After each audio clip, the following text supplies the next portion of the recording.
तो लंबे समय बाद स्वस्थ होकर घर से बाहर निकले मुख्यमंत्री अशोक गहलोत ने आज एक तीर से कई निशाने साधे और इसके लिए उन्होंने गांधी जयंती के दिन को चुना। प्रशासन शहरों और गांवों के संग अभियान का आगाज करने के बाद सीएम ने जो सियासी संदेश दिया उसकी चर्चा जयपुर से लेकर दिल्ली तक होने लगी। आखिर कैसे, देखिए ये खास रिपोर्ट।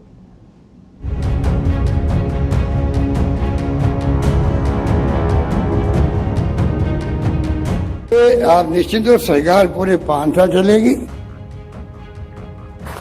और मैं भी बैठा बैठा सोच रहा था 5 साल नहीं चलेगी, अगली बार सरकार फिर बनेगी, ये मैं कहना चाहता हूँ।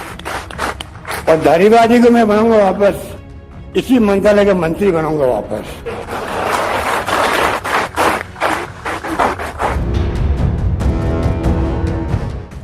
सुना आपने क्या कह रहे हैं मुख्यमंत्री अशोक गहलोत? सरकार पूरे 5 साल चलेगी। 5 साल ही नहीं बल्कि अगली बार भी सरकार वापस बनेगी। सरकार बनाने का दावा ही नहीं, मुख्यमंत्री ने नगरीय विकास मंत्री शांति धारीवाल को यही महकमा वापस देने की बात कहते हुए यह भी साफ संकेत दे दिया कि कांग्रेस के सत्ता में आने पर मुख्यमंत्री भी वे ही बनने वाले हैं। महात्मा गांधी की जयंती पर प्रशासन शहरों के संग और प्रशासन गांवों के संग अभियान की शुरुआत करते हुए मुख्यमंत्री ने अपने भाषण के तरकश से अपनी ही पार्टी के असंतुष्ट खेमे और विपक्षी दलों पर जमकर बाण चलाए। मुख्यमंत्री अशोक गहलोत ने कमरे में बंद रहने के आरोपों पर बीजेपी को तो घेरा ही, पिछले 1.5 साल से सरकार के कामकाज को लेकर बयान देने वाले पूर्व उप मुख्यमंत्री सचिन पायलट पर भी परोक्ष रूप से निशाना साधा। और मैं समझता हूँ कि मुझे जब कोरोना हुआ, हालांकि विपक्षी वाली पार्टी वाले कहते हैं कि मैं घर में बंद हूँ, ये हूँ उसके अंदर ही।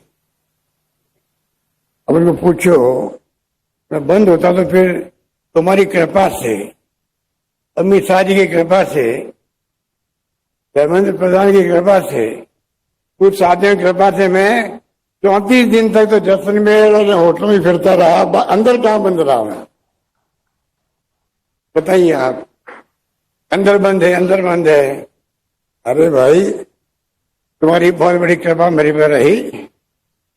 और जो हमारे साथी बैठे हुए पूरे राजस्थान के अंदर विधायक हैं, उनकी कृपा से, उनके आशीर्वाद से वो टाइम में निकल गया।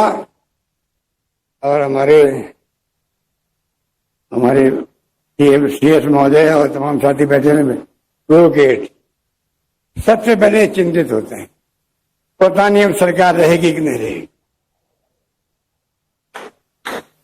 सच्ची वाला में जो है चर्चा ही होती है, रहेगी नहीं रहेगी, अब बताओ।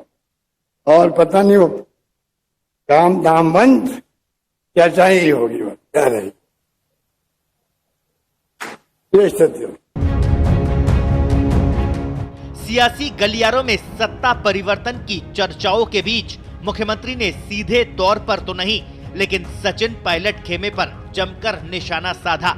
आपको याद दिला दें, सचिन पायलट कई बार ये कह चुके हैं कि पार्टी को उन कारणों पर विचार करना चाहिए कि हर बार हम सरकार में लौटकर क्यों नहीं आ पाते, क्यों हमारे विधायकों की संख्या कम हो जाती है। गहलोत ने उन चर्चाओं को भी खारिज कर दिया कि सरकार के खिलाफ माहौल यानी एंटी इनकम्बेंसी बनी हुई है। और पब्लिक इस बात तय कर चुकी है, ये जो बार बार सरकार बदलने वाला जो है, इस बार जो हम लोग सुन रहे हैं, समझ रहे हैं, अभी तक कोई एंटी इनकम्बेंसी नहीं पैदा हो गया जैसा लोग कह रहे हैं। कुछ हमारी पार्टी के साथी जरूर राइट लेफ्ट बात कर देते हैं, परंतु बाकी लोग कहते हैं कि ऐसा माहौल है। अब क्या है वो तो देखो, जब पता पड़ेगा, चुनाव होता तो पता पड़ेगा, क्योंकि हम तो 2 बार 56 पे आ गए, 1 बार 21 पे आ गए। काम में कमी नहीं रखी थी, कभी मोदी जी की आवाज जल गई, कभी कर्मचारी विस्तार की बीच में आ गई, तो पता नहीं आगे क्या हो। पर मैं विश्वास है मुझे कि इस बार पब्लिक का मूड जो है, क्योंकि जो हम आह्वान करते हैं पब्लिक साथ देती है। पिछले दिनों हृदयाघात की परेशानी से घिरे मुख्यमंत्री ने खुद को पहले से ज्यादा फिट बताते हुए ये भी कह दिया कि अगले 15 से 20 साल कुछ नहीं बिगड़ेगा, किसी को दुखी होना है तो हो।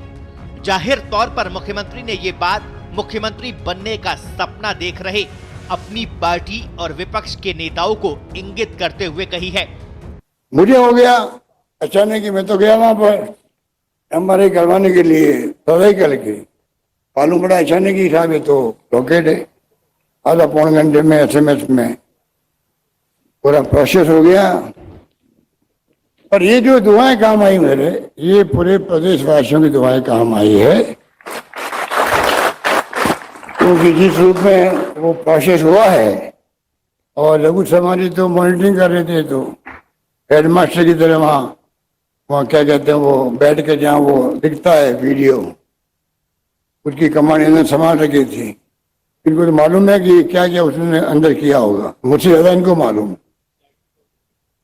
तो ये स्थिति है, उन स्थितियों में अपन लोग चले हैं, तो मुझे अब कुछ होने वाला नहीं है। अब 15 साल तो 20 साल मुझे कुछ नहीं होने वाला। अब दुखी होना हो तो हो दुखी, मेरे बस की बात नहीं है, मुझे कुछ नहीं होगा। अपनी पार्टी के विरोधियों पर ही नहीं बल्कि मुख्यमंत्री अशोक गहलोत ने नेता प्रतिपक्ष गुलाबचंद कटारिया का नाम लेकर सीधे तौर पर उन पर निशाना साधा। जैसे विपक्ष वाले बोलते रहते हैं, घर में बैठ गए। अरे मैंने गुलाबचंद कटारिया को भी कहा ज्यादा मत घूमो, फिर इकट्ठी करोगे, SOP जारी हमारी है, ठीक है, मुकदमा दर्ज नहीं करवा रहे हैं कि पॉलिटिकल इश्यू बन जाएगा, वरना आपको भी खतरा है और आप जहाँ जा रहे हो वहाँ लोगों को भी खतरा है। और उनको तो किरण महेश को निपटाना था, उनके स्वर्गवास के बाद में भी, तो मेरे मना करने के बाद ही वहां पे गए। मौका तो सरकार के महत्वाकांक्षी अभियान की शुरुआत का था, लेकिन समारोह में मौजूद प्रदेश कांग्रेस अध्यक्ष और शिक्षा राज्य मंत्री गोविंद सिंह डोटासरा ने भी रीट परीक्षा में गड़बड़ियों के आरोपों के घेरे में आई सरकार का बचाव जमकर किया। रीट परीक्षा के गिनेस बुक में नाम दर्ज कराने और बेरोजगारों को रोजगार देने की बात कहकर डोटासरा ने ये भी कहा कि भाजपा सोती रही और उसके राज में नकल गिरोह पनपता रहा। पूरे कार्यक्रम में मौजूद अन्य वक्ताओं ने भी सीएम की जमकर तारीफ के पुल बांधे। सीएम का बयान अपनी जगह है, लेकिन इस बयान के सियासी मायने निकाले जाने लगे हैं। राजस्व मंत्री हरीश चौधरी पहले ही कह चुके हैं कि गहलोत के साथ पूरे 100 विधायक हैं और सरकार को कोई खतरा नहीं। लेकिन देखना यह है कि पंजाब के सियासी घटनाक्रम के बाद राजस्थान में बदलाव की उम्मीद की चर्चा फुस ही साबित होगी या असंतुष्ट फिर से सिर उठाएंगे। स्पेशल रिपोर्ट, पत्रिका टीवी।